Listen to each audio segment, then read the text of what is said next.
Hey guys, it's Matt Hannum here and welcome to the Amplify Your Business podcast.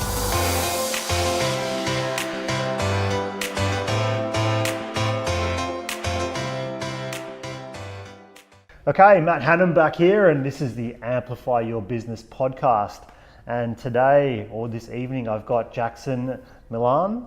That's me. From the Yellow Brick Road / Wealth Mentor. How you doing, mate? I'm doing very good and thanks very much for jumping on board. So my final one of the Game Changer Lombok series, which I'm going to be pumping out. Lucky last. Lucky last. Save the best. Yeah, for last, best for last, you know? as they say. Here we are. That's it. So yeah, welcome, mate. Welcome. Thanks, mate. Awesome. So the big question really is, who are you and what do you do? Fantastic. All right, good question. So I run a number of wealth businesses, and our value proposition is really empowering our clients to clearly define what's really important to them, both in their lifestyle and financially, in order to implement the right strategies over the right length of time in order to achieve peace of mind and certainty around their financial future. Okay. Let's just break that down a little bit, hey? Let's just, because I mean, I get it. I sort of know what you're talking about. Let's just, in a nutshell, I mean, you're really securing futures, right? I mean, how would you put it in a sort of simpler form? I'm a financial tour guide. Financial tour guide. I like that. That's a good approach. The way I see it is that most people go through life not having an ultimate destination, right? It's kind of one thing to the next. Yeah. And if we use this as kind of an analogy of when was the last time you jumped in your car without a destination in mind? Yeah. Even if you went on a bit of a joyride, you always had the intention to come back home, right? So without knowing the destination of where you're going to, then how do you know what vehicle you need to get in or how much fuel you've got to put in the tank? So we try and apply these types of, I guess, methodologies or ways of thinking to finance and wealth management to help our clients really paint a path of what they're actually ultimately trying to achieve in terms of their wealth position, and then how can we then put the right strategies into place to help them achieve those things. So just listening to that and people, I think, are immediately going to assume something like that sounds really expensive, but I think the point is it's probably expensive or incredibly expensive if you don't think about it, right? Correct. I think that, look, as a developed country, we're one of the most under-advised developed countries in the world. Really? I think the last stat that I saw was less than 10% of the Australian population actively seeks advice. Right. And most of those advice relationships are transactional in nature, like an insurance policy here or a superannuation fund there. Yeah. And very few clients actually know that we exist. Yeah. And I guess we're further niche, even once again, than what most advisors do. Okay. So, paint me the picture sort of chronologically. How do you end up running this business or these multiple businesses in the wealth space? Like, what does your career look like moving through to there? Look, funnily enough, all through my childhood, I wanted to be a vet. A vet? My parents told me stories of when I was a kid. One of my first words was vet, and then I just never got it out of my head. I always wanted to work with animals, and I guess what little did I know that you need to get such high marks in high school in order to become a vet. I think it's the last time I checked, like 98 UAI. Didn't quite apply yourself then? No, well, look, I think that nobody gave me the roadmap that I needed to get to where I wanted to go. Okay. And I think that these kind of principles that I teach my clients have kind of run true throughout my entire life. So ultimately, when I found out that I hadn't applied myself enough to get on that trajectory to get into veterinary science, I figured, what am I going to do with my life? So I started doing telesales as soon as I left high school. And I was in a business called the Financial Advice Centre. And really it was just a pretty name for selling insurance to Westpac customers. But through that exercise, I saw these guys that were giving advice, not in our team, of course, in another team, and helping their clients obviously implement strategies and achieve some level of financial freedom. So I went and enrolled in my diploma, and I became an advisor at the age of 19 after lots of door knocking and basically didn't take no for an answer. So you knew what you wanted? Look, I think that my old man always told me from when I was a kid that if you want to make money, you've got to work with money. Okay. So I always had this idea of, okay, well, if I want to work with money, I've got to be in finance. But I understood that my family had never got good advice. And I really wanted to go out there and try and help people like my parents get the right advice so they can make informed and educated financial decisions to make the most out of what they had. See, telesales, that sort of space is very interesting to me, and I think it's an incredible opportunity. I think most people look at it as a really terrible place to start. Oh, it was fantastic. Yet there's some amazing, certainly if you want to start your own business and be an entrepreneur, getting that, I'm assuming, more comfort around being told no a lot more often is probably quite a profound and powerful piece of experience to have gone through. Yeah, look, we were on an auto dialer making over 100 calls a day. The job actually suited my lifestyle very well. We started at 12 and worked until 8 on a dialer all day. And it was a kind of a really high energy environment where as soon as you made a sale, there'd be bells ringing and people clapping and woohooing. And it really kind of taught me that resilience of, look, some will, some won't, but who cares? You kind of got to push on. Yeah. Excellent. So you've sort of knocked your way in, you've pushed hard, you're now working for someone else sort of in the wealth space. At what point did you say, you know what, it's time? What was the sort of catalyst for the change and starting on your own? Yeah, look, I think it was another life lesson that my dad always taught me. Is he said, look, you've always got to give your employer 2 years. And as long as you enjoy what you do and you're learning from it and you're growing from it, then you give them 2 years of your life. And in exchange for that 2 years, they give you the experience and the credibility to move on to the next role. So I continued to do that, and I went from a number of companies to the big banks, and kind of just tried to hone my craft and kind of learn how the industry was run. And throughout that entire time, I just saw there was a lot of flaws in the system. There's a lot of people out there that were just doing advice the complete wrong way. And more so, I found that the relationship was more dictated by the advisor's ego and what they understood that their clients wanted, not necessarily understanding what was truly important to the clients. Right. So that ultimately led me to being in a position where I wanted to start my own business. Great. So how did you first make revenue? I mean, how did you jump out? Like, what was the structure? How did you sort of make that happen? Look, I think in terms of moving into my business. Yeah, we start businesses, right? Yeah, sure. But when we start them, we actually usually just spend money. Yeah. And then at some point we have to start actually bringing some back in. Correct. And how did you sort of go about creating that first part of your book of clients and get things moving? Look, I was pretty lucky. So within Yellow Brick Road, I've got 2 business partners that had been within Yellow Brick Road for about 8 years. Okay. And they'd run a very successful mortgage business, but it had a lot of issues trying to create a holistic wealth business that was kind of in line with the whole business value proposition. Okay. And they'd churned through a number of advisors that were just really doing transactional work off the back of them doing a home loan for a client. Yep. Which was very similar to what the rest of the industry was doing. Yeah. A simple insurance policy here, a superannuation fund there, and they really understood that there was a big hole in their business. So they actually headhunted me on LinkedIn, and I basically met with them, got a feel for what they were all about, and then basically said to them, look guys, if you want this to work, you need to give me full control of the wealth side of the business and let me run it my way. And I'm very lucky that they gave me that opportunity. And with that, they also gave me a debit credit facility, which helped me kind of get through the first 6 months. Right, okay. And then we've now, in the last 18 months, got to a position of being the number 1 wealth and overall branch in the country. Yeah, fantastic. So number 1 wealth and branch in the country. How does, what sort of mindset, what did it take for you to sort of launch yourselves into that position and really, outperform the rest of the country? I mean, there's obviously something you're doing differently. Yeah, look, I think with any business, you need to understand your customer. It kind of comes down to a basic SWOT analysis, right? Mm-hmm. That if you can apply a SWOT analysis to any business and understand your strengths, weaknesses, opportunities and threats, and understand which ones have an internal focus of what are your strengths and weaknesses as an individual or as a business, and then look at the threats and opportunities in your external environment, then you can create a meaningful value proposition that resonates with the customers that you want to deal with. And as such, I went through that exercise to understand, well, what are the kind of pain points for the customers that we're dealing with our brokers?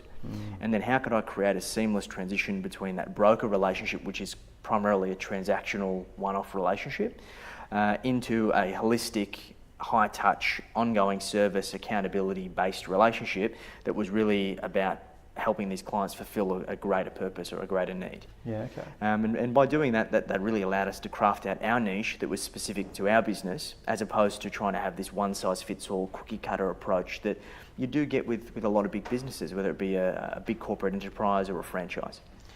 Yeah, so look, when you're trying to break out and do something a little bit different like that, clearly you're going to come up with challenges. Sure. So what's maybe a big challenge that you had to overcome, sort of going through that process, to taking yourselves to the top? Because you're obviously aiming for the top. Let's do Correct. this differently. What did you come up with, and how did you get over that? Look, I think with any time that you're working within a business structure, or a big business structure, there's always the bureaucracy of big business that you need to navigate. Yeah. And I think that having the experience of working in corporate previously and working with the big banks, I had an understanding of how to go about that in a way that allowed me to get objective outcomes. Yeah. There's a process, right? There's a way they move. Exactly. And you can't fight that. You need to navigate. Exactly right. Yeah. So by navigating that, I was able to get the room to move and do the things that I wanted to do. Great. And drive these initiatives. I guess I'm quite lucky that Yellow Brick Road as a business is quite contemporary. Yeah. Mark Bouris as an industry thought leader has always wanted to try and push the pace in terms of these kind of wealth solutions. So I've been given the opportunity to kind of be the front runner of a lot of these initiatives, and through that I've crafted my own advice process that's really allowed me to take it to the top. Okay, fantastic. So what's some of the best advice you received, whether it was leading yourself into making those changes or otherwise in growing the business? Look, I think the best advice I've ever received has always come from my old man. Yeah. And my old man, something that's always resonated with me is that whatever you can perceive, you can conceive. So I think that with that always in mind, I've always thought that if I had an idea in my head, as long as I applied myself, I could do it. And I think that you've got to make a habit of being successful. Success breeds success. And even down to the kind of little things, that if you make a small promise to yourself, you always want to make sure that you go through with that. And as such, you try to condition yourself and you get yourself into that habit of always living up to your own promises.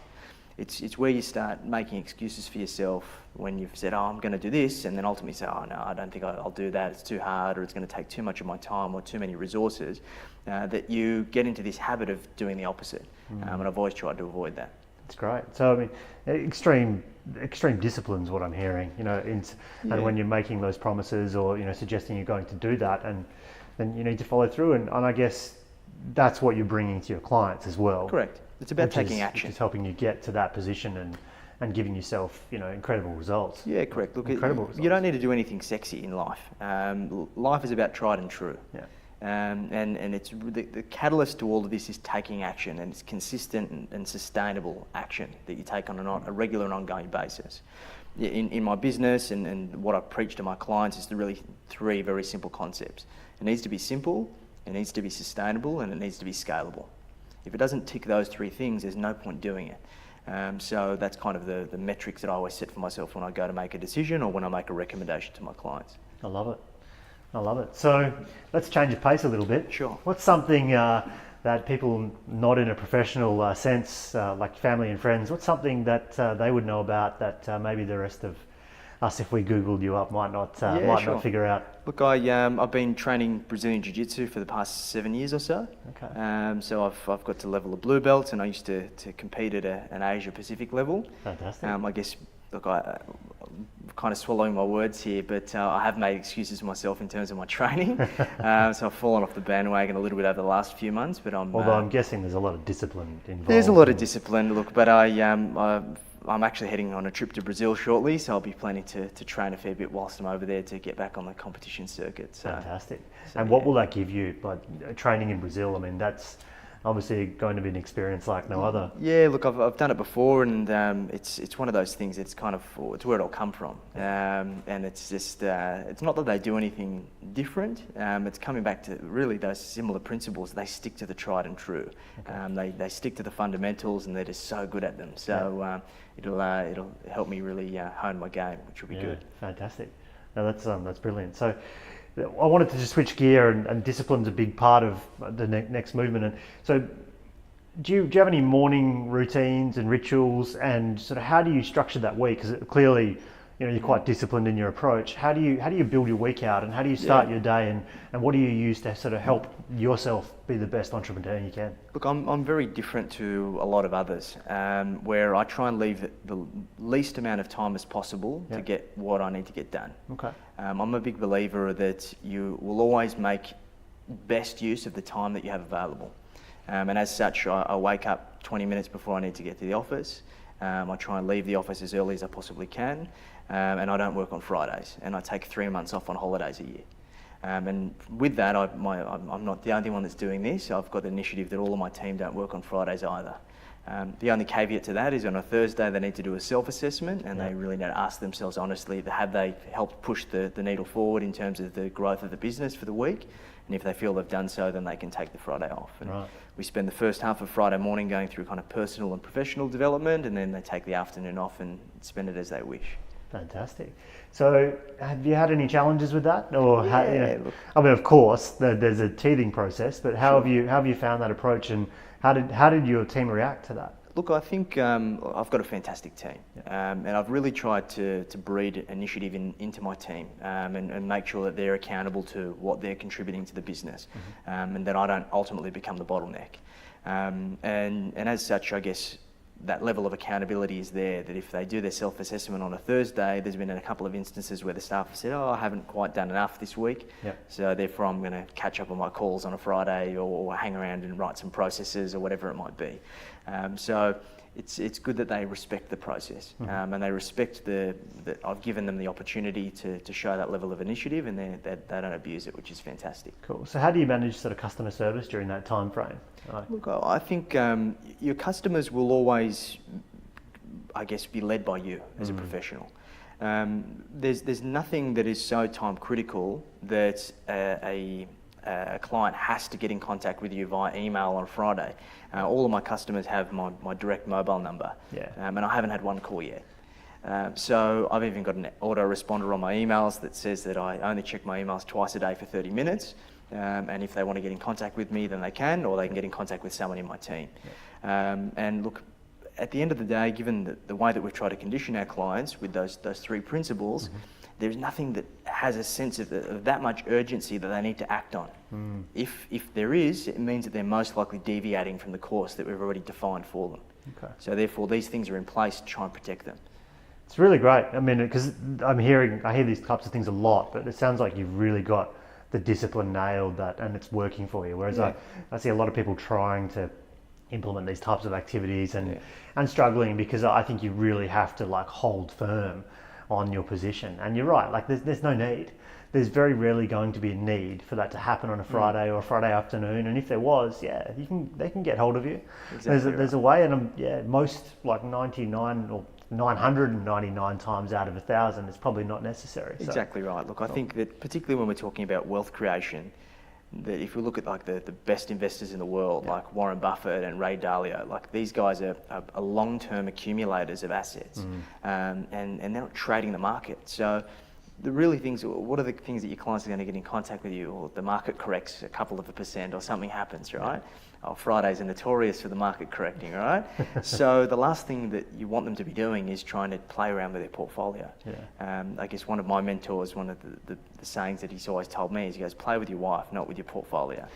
So it's just one of those things, you set and forget it, you stick the course. And sticking the course will ensure that you've got the maximum probability of getting to your destination. Right. You've raised a couple of questions, but the first one, I'm going to roll back. Sure. The 30-minute email thing sounds a little bit like a Tim Ferriss it's a Tim 4-hour Ferriss workweek thing, initiative. It is. Yeah. How challenging was that to make that happen? Not challenging at all. No? I had a number of clients actually commend me for it and wish that they could do it themselves, but unfortunately, being in a corporate environment, they don't have the flexibility to do it like I do. So you rolled straight in, one day you decided, and exactly. It's just happened ever since? Look, I was spending a lot of my day in my mailbox. I was getting over 100 emails a day, and a lot of them just could have been solved with either referring it on to another staff member or a little bit of initiative. It's just that people were being lazy, and they saw me as the path of least resistance. So by doing that, I've been able to reduce the amount of time I spend in in my mailbox pretty substantially. Yep. So I'm trying to spend only about an hour a day. Yeah, fantastic. And I hopefully want to try and follow, take a page out of Tim's book and push that out as far as I can. Yeah, so is someone else in your inbox, or No. You still fully manage it? I still fully manage it. Are able to chunk it into some quality. Exactly right. Yeah, it's a quality small time frames. It's pretty amazing. I've had that challenge. That's a challenge I've tried to work with, and I guess I haven't built myself little structures and systems to get myself. Somehow I find myself back in there, and it's going. Sure. I mean, I've done things even like setting up manual checking of emails on the phone and things like that, because I've decided I still want them on there, and that's a pretty positive thing, not having things pinging at you all the time, and it's a good start, but it's certainly nowhere near the discipline that you've created there. Yeah, look, it's one of these things that I guess you've constantly got to try and push the pace and get yourself out of your comfort zone. Because if you stick to the status quo, then there's no growth trajectory, or if there is growth, that it's relatively small. Yeah. So I've always tried to make a habit. That once I get comfortable, Yep. I take the next step. And it can be very uncomfortable sometimes. Like sometimes I panic a little bit and go, oh, what have I done? And there's always that voice in the back of your head that tells you shouldn't be doing these things. Yeah. But you just got to endure. And if you endure, then you say, oh, in hindsight, this is a great decision. So. Yeah. Excellent. No, that's really cool. So rolling into wealth a little bit, you mentioned sort of Ray Dalio and talked to that. He's probably made a little bit more famous by some people just in a personal development space, because he's been interviewed a couple of times recently, and Tony Robbins has been pushing him out there, and a few other things, which is pretty cool, and I think useful, because I don't think small business owners and that are necessarily out looking for people like Ray Dalio and others and their advice. And I've read his document with the principles, and which I'm sure you're familiar with, and it's some pretty interesting advice. So if I just clearly not advice, but to a layman small business owner, what's a couple of things sort of in the wealth space that they should really be starting to consider, even though they might think, oh, it's early in days, I'm hustling right now. Like what should they be thinking about? Look, coming back to that vehicle analogy, right? Yeah. That your investment portfolio, your home, your investment properties, your superannuation, and very much your business are just vehicles that are ultimately guiding you towards a destination, right? So you need to treat it as such. Most people view their business as the destination itself, and they put all of their blood, sweat and tears into that business because they're passionate about it. They're involved in it every day. They're playing an active role in its development and its growth. But at the end of the day, although they get a lot of fulfillment out of their business, it's still a vehicle for them to derive personal benefit, right? Yeah.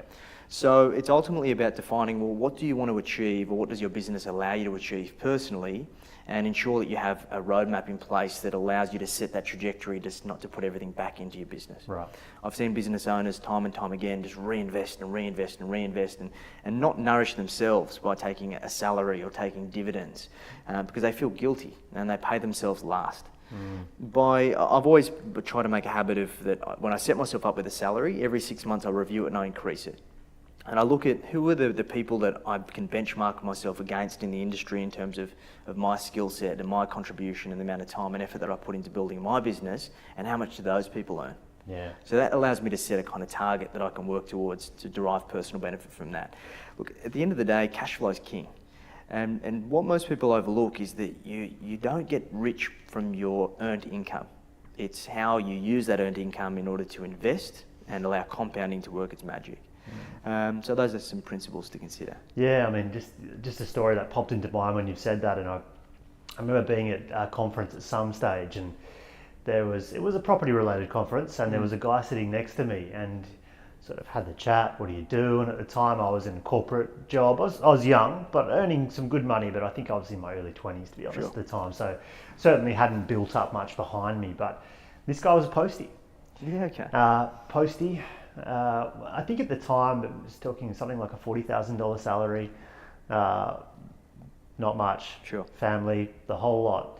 And he had 6 or 7 properties that he somehow just gradually tapped, knew his numbers really well because he had a small income. He knew exactly where and what he had to do and had a sort of slow growth strategy. And I think he was probably close to 50 and he'd been doing it for a little while, but he hadn't earned a big income. No.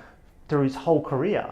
He was quite happy, quite peaceful, quite enjoyed what he did out there on the road, but had amass the wealth that I see many people in corporate spaces earning multi-hundreds of thousands of dollars don't get anywhere near. Exactly and right. He was able to do that with, you know, quite a small amount of money, and obviously have a, you know, be in a great place with his family, and they had a family home there, but they'd initially sort of focused elsewhere. I just thought that was an amazing story, and certainly where you're going there a little bit with, you know, how you utilize what comes in the door, because it's true in personal finances, but certainly business too, right? Correct. Look, I think it's the cornerstone to everything is surplus.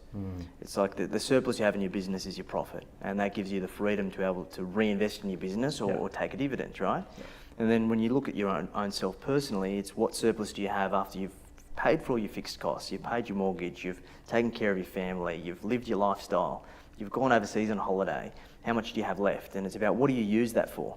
And in that example, that guy would have had very good use of his capacity to create surplus. Yeah. And he's used that surplus wisely to invest and allow compounding to work its magic. And it's as simple as, are you willing to defer the gratification of your financial decisions today for future gratification of those decisions in the future? Yeah. It's ironic, isn't it? Because it's emotional about a very practical situation. Correct. You actually have to make that, like, sort of, you do have to defer, you know, that gratification. It's something that I see, you know, certainly as society, it seems to get worse and worse credit. The way we're exploding in that space, where it's just getting faster and faster, and expecting more and more, and tap and go. And you haven't got kids, no, not yet. I'm in the kids space, and I'm starting to see my kids even at school, and the interaction of you kind of go back to school once you get kids in school, and it's pretty amazing.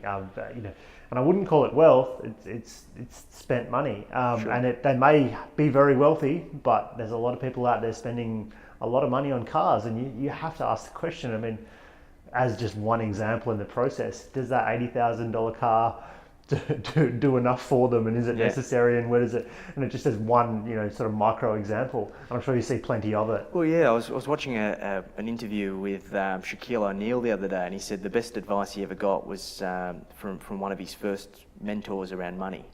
And he said, if it appreciates, you buy it, and if it depreciates, you lease it. Yeah. And it's kind of these concepts, and look, I think it all goes back to school, right? That we don't learn this financial literacy in our school. I remember, like, in high school, that they were talking to us about credit cards, but they never talked to us about investments. No. They never talked to us about the process of buying a house. They talked to us about, okay, how do you get a loan to buy a car? Yeah. And it's all of these kind of these things that they're ingraining in us to become consumers, not owners. And it's not until I've got to this point really now that I've been able to learn all this stuff. And if it's taken me this long, then how long is it going to take everyone else? Yeah, a long time. So, just pulling back to business, just briefly before we wrap up shortly, how have you sort of grown your business? How do you market? Yeah, and how you've clearly marketed well, and obviously delivered well, but you've marketed well to get yourself on the top of this entire network of businesses in your company. How do how have you done that, and what have you done differently? Look, I think that once again I was lucky that I had the opportunity of that existing mortgage business. And those mortgage clients had really high touch relationships with my business partners. So it allowed me the permission to go in and have really in-depth, valuable conversations with these people and educate them around the things that they didn't understand yet or hadn't quite considered. And as such, I guess that kind of organic growth set us up with that foundation. And as such, I've tried to nurture those clients to really value our service and talk about us. Most advisors really touch base with their clients once a year if they're lucky. We speak to our clients probably once a month, once every 2 months. Right. And because we have this dynamic, I guess, on track and accountability based process, we're always top of mind for our clients. So therefore, they're always talking about us. So referral is a massive part of our business. Okay. We're at a point now where the team is at a pretty substantial size that we need to start looking at how we can, I guess, continue to keep enough lead flow or new clients coming in to sustain our growth trajectory. Okay. So that's going to come down to kind of acquiring other businesses with kind of low engagement clients and really trying to offer them this high value service. Right. Okay. Yeah, that's really interesting, and another method for growth. The Correct. acquisition, which certainly a lot of conversations I've had so far hasn't really come up. But once you get yourself in a particular situation, and certainly I've tried and looked at many businesses to buy and often haven't pulled the trigger because there just isn't enough of a value proposition, because a lot of people are very attached to their businesses. Correct. And they want to sell them for top dollar. But if you've got a particular value proposition and a system on the way you go about it, you can buy something at market value even and know that you can do so much more with Correct. It. And I mean, you wouldn't want to pay market value, sure. So to speak, but at the same time, you know that you've got a value add and you've got exactly some systems and operations that you can really leverage off that and create, much more growth in your business. So that's I think amazing. That a lot of these traditional advice clients are just frustrated with the relationship they've had to date. Yep. So it gives us a tremendous opportunity to go and show just sharp contrast to that, and hopefully be able to add a lot of value. Okay. So what's one piece of advice that you would give to a small business owner listening on how that wanted to grow and amplify their business? Look, I think holding yourself accountable to taking action, and more so taking action on your business, not in it. You need to understand the transition from a technician, and most people enter business as a technician, that you understand that you're good at what you do, or you have the capacity to be good at what you do, and you devote everything that you have and all your heart and soul into becoming the master of your craft. But then the hardest part is letting go of that, because you're no longer, if you transition to the manager stage, you're no longer in that direct scenario where you're getting the gratification of helping others. You need to get over that kind of hurdle of teaching others to pursue providing that gratification and those outcomes to their clients. So I think that as soon as you can get that technician part right, and then start making that transition to manager and coaching others to be as good as or better than you, the easier your journey will be. So hard, isn't it? Because sometimes you see people that have been there for a decade and they can't break through that. And maybe, to be fair, a lot of people don't actually want to. Sure. And there is they're really bound to be a technician, and they're not necessarily able to detach themselves from the business and see it as the investment and as one of the vehicles to a greater ending and path. And there's a lot of ego, which I think comes into play in there as well, which makes it very difficult. But look, I definitely second that. And funnily enough, every business I've actually started, I've not started having done that particular discipline before, which is probably one of the blessings. Exercise, right? Yeah, which is probably one of the biggest the sort of advantages that I've ever had. So my immediate first response was to find some sales and then find the right people that could do it, or buy in because I wanted to get into something or otherwise. So construction, IT businesses, even the marketing business that I now own and run completely, started by me being a manager and an operator, or not an owner from mindset, not an operator that is sort of married to the skills and output. Which gives some incredible insight, because you come from a different angle and perspective at all times. So that helps you craft out a unique niche in the market. That I find that if you've been in an industry for so long, you get boxed into the mentality of how everyone does things.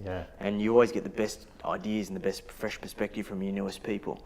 Or if you've had somebody that completely comes in from another industry and says, oh, why do you do things this way? And you've probably never even thought of it before.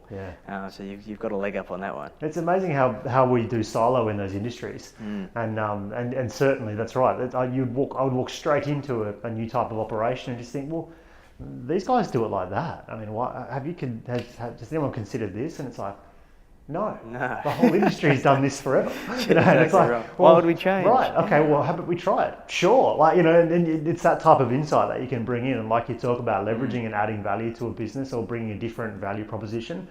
That's sort of what I've achieved and been able to achieve as I've moved into new industries. I see businesses as numbers and bits as structures, and all very similar. And I think more investments and that's the approach you look at, with what you're doing as well. And I think we all need to take a bit of emotion out of it sometimes. Correct. Despite the fact that we're very passionate and clearly need to be about our businesses, right? Yeah, look, I found it difficult coming from the technician and transitioning to that manager or leader and then eventually entrepreneur. But I guess the motivation for me is that I reflect on the likes of Richard Branson, right? You don't see Richard Branson in the Virgin store selling mobile phones, right? Sure don't. You don't hear him on the PA flying the plane, right? Saying that there's blue skies. Blue skies coming into Sydney, right?